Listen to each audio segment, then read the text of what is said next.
Mga kaagoy, nagluto pala ako ng special pansit. Dahil ngayong araw kasi mga kaagoy ay parada dito sa barangay namin. Kaya ngayon ito ang handa namin ngayong pesta. Hindi man karamihan sa ngayon, importante meron kaming pagsasaluhan ngayong pesta mga kaagoy. Kaya let's go, samahan nyo ako magluto.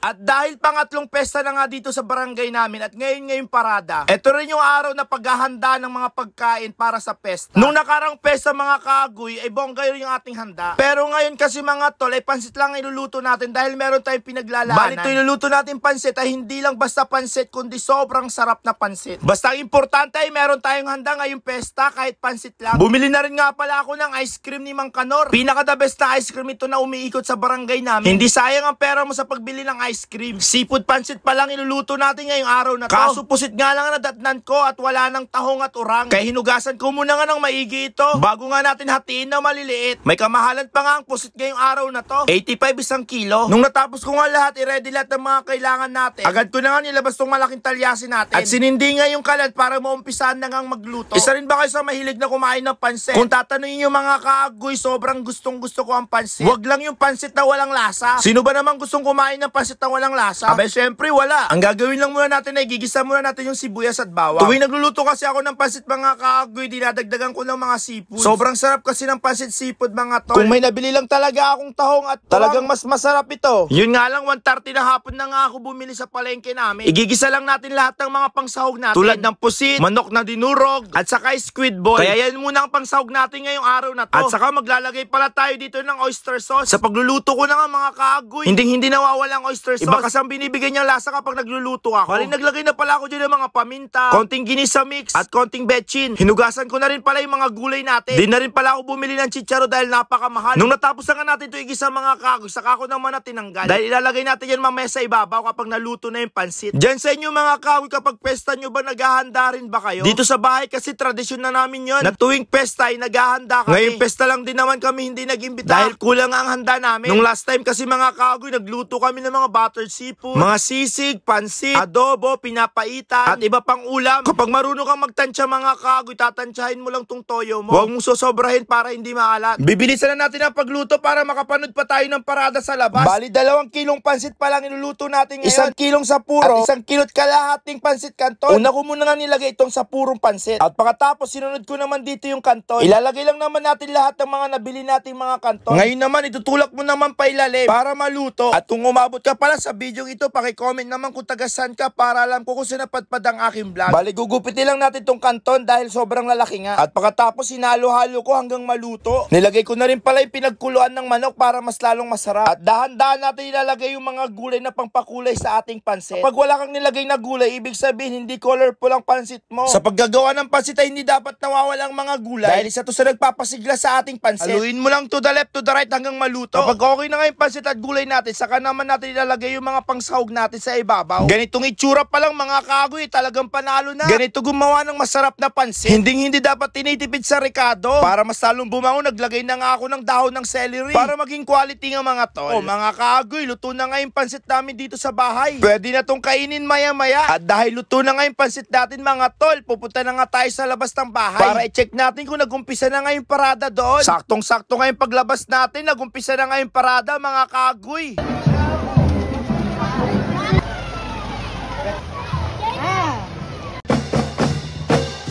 Pagkatapos ko ang nanood mga kaagoy, kumain na nga ako ng pansit dito sa bahay namin. Abay, sobrang sarap talaga ng pagkakaluto ko sa pansit namin. O sige na nga, maraming salamat. Bye-bye, agoy!